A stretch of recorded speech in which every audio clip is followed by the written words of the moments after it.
Alright guys, so continuing my Toronto International Film Festival coverage, today's movie I'm going to be discussing is the highly anticipated sequel to the surprise success whodunit hit of 2019, Knives Out, which was written and directed by Rian Johnson. Backed by popular demand and this time funded by Netflix, he's made a follow-up which sees the return of Daniel Craig's Detective Benoit Blanc back for a brand new mystery with another all-star cast called Glass Onion, a Knives Out mystery. This is actually a lovely full circle moment for me because I saw the first Knives Out film when it debuted at TIFF back in 2019, and it was one of my favorite screenings of the festival that year. It made me want to come back to TIFF the following year. But sadly, the pandemic happened and that put a pause on those plans, so here we are 3 years later. I finally returned to TIFF in person, and I get to watch the sequel to Knives Out at TIFF again, so there's a lovely bit of poetry in that. I was hoping that Glass Onion would be good. It's very hard to recreate a lightning in a bottle success story like the original Knives Out. It's very hard to recapture the magic of an original first-time film and do the same thing in a sequel. But to my surprise, Glass Onion not only lived up to expectations, it kind of shattered them. I'm pleased to report that Rian Johnson has delivered another thrilling murder mystery puzzler in this franchise. It's a very worthy sequel. The first one wasn't just a fluke. He's got a real talent for telling gripping whodunit stories. Obviously, because this is a whodunit, I can't go into too much detail about the plot because I don't want to give anything away. But a vague synopsis of Glass Onion is an eccentric billionaire called Miles Bron, who's played by Edward Norton, invites a selection of his closest friends, the self-proclaimed disruptors, to his private island in Greece for an elaborate murder mystery dinner party. And Detective Benoit Blanc, a returning Daniel Craig, is the 7th guest to be invited to this soiree. Something then happens, let's call it foul play,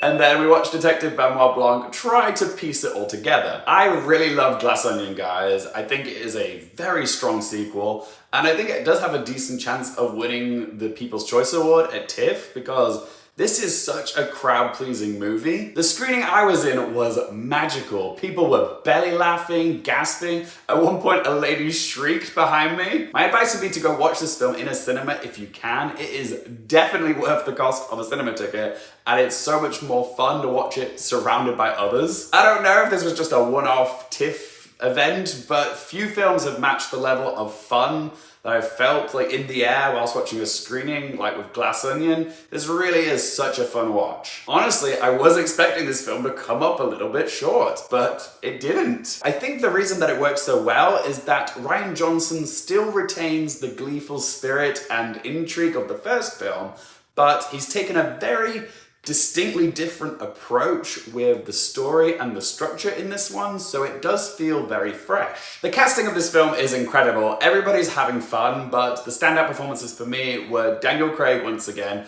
and Janelle Monáe as Cassandra Brand. I really do want to talk more about Janelle Monáe's character in this, but it's the type of pivotal, important role that's very easy to spoil.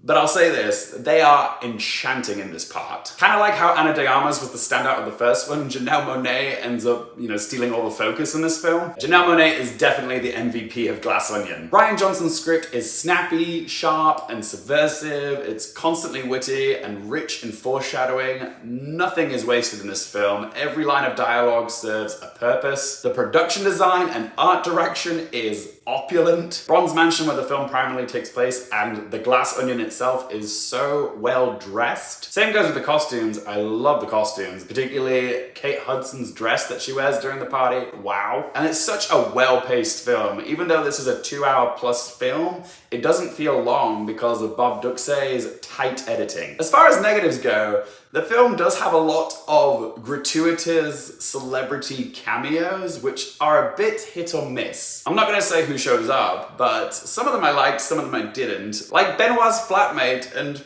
potentially his lover.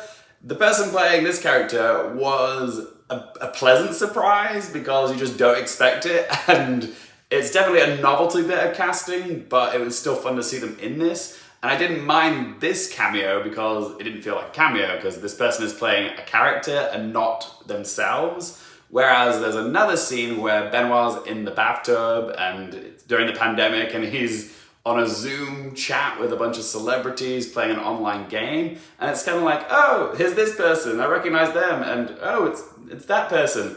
But it doesn't add anything to the story other than a famous face just for the sake of having it. But I will say, stick around for the end credits because you'll be delighted to learn who voices the dong guy. That sounds dirty. No, there's someone in this film, very famous person, whose only task is to go dong in Bronze Mansion, like every time the clock strikes the hour. And yeah, when you see it, this person's name in the credits, you'll go, really?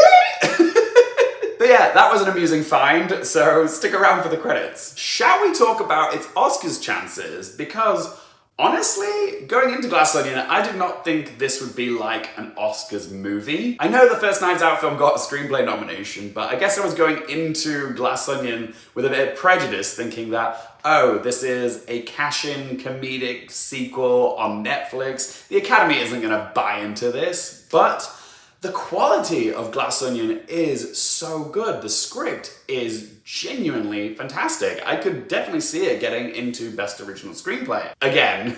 Also, if Glass Onion does manage to win the People's Choice Award at TIFF, then we do need to take it seriously as a Best Picture nominee at the Oscars, because the People's Choice Award winner at TIFF 9 times out of 10, at the very least, gets a nomination for Best Picture at the Oscars, and sometimes it goes all the way and wins it with like 12 Years a Slave, Green Book, Nomadland. The last time the People's Choice Award at TIFF didn't get a Best Picture nomination at the Oscars was back in 2011 for Where Do We Go Now? But Glass Onion is a crowd pleaser. It's had a very warm response at TIFF, it's been mostly positive reactions, and the organisers also organised another screening of Glass Onion this Saturday at TIFF because of the demand and the popularity of the film. So it could easily win the People's Choice Award at TIFF, and if it does, I will be putting it in my Best Picture predictions for the Oscars. And yes, I will be doing a ridiculously early Oscar predictions video once I get back to the UK. If you don't want to miss that, make sure you click subscribe and turn on the little bell if you want to get notified when it goes live. Some of you were asking me on Twitter, could Janelle Monáe potentially get a nomination for Best Supporting Actress? And it's interesting because Janelle Monáe recently came out as non-binary.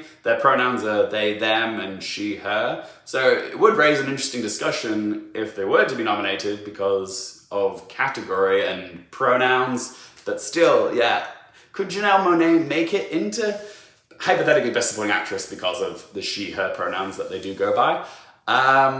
I don't know. I'm not convinced of it. I think it's a juicy role for Monae, but I don't know if it's an Oscar-nominated performance. Maybe a Golden Globe nomination, but I do think they will be in the conversation, at least for the Oscars. So let's ask them 3 questions. Firstly, would I watch this again? Definitely. I love this film. It's very rewatchable. It's the type of film that demands a second viewing, so you can pick up on all the stuff that's hidden in plain sight that you don't catch on a first viewing. But yeah, I will definitely be buying a copy of Glass Onion and adding it to my collection, even though I don't have to because it's on Netflix. That's how much I love this film. Question 2, do I recommend it for you guys? Totally. This is a very easy sell because it's fun, thrilling, easy to watch, exquisitely shot and performed. It's a really engaging crowd pleaser. If you liked the first Knives Out film, then you are going to have a blast watching Glass Onion. So yeah, I definitely recommend it. Give it a watch. Try watch it in a cinema if you can, but yeah, it will be on Netflix at some point later this year. And third question, what score do I give it out of 10?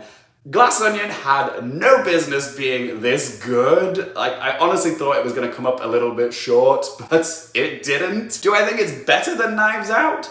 No, but I do think it's on par with Knives Out, and so it gets the same score I gave Knives Out. I'm gonna give Glass Onion a score of 10 out of 10. But as always, guys, it's just one bloke's opinion. I do want to hear from you guys. Are you excited for Glass Onion? Have you seen it? If you have, what did you make of this movie? Do you think it's gonna get some Oscar nominations? If so, in what categories? Let me know in that comment section down below. If you have enjoyed this video, help support the channel by hitting that thumbs up button. If you want more movie, TV, and Oscars related content, don't forget to click subscribe, and if you want to follow me on any of my socials, Twitter, Instagram, Letterboxd, TikTok, it's all in that video description down below.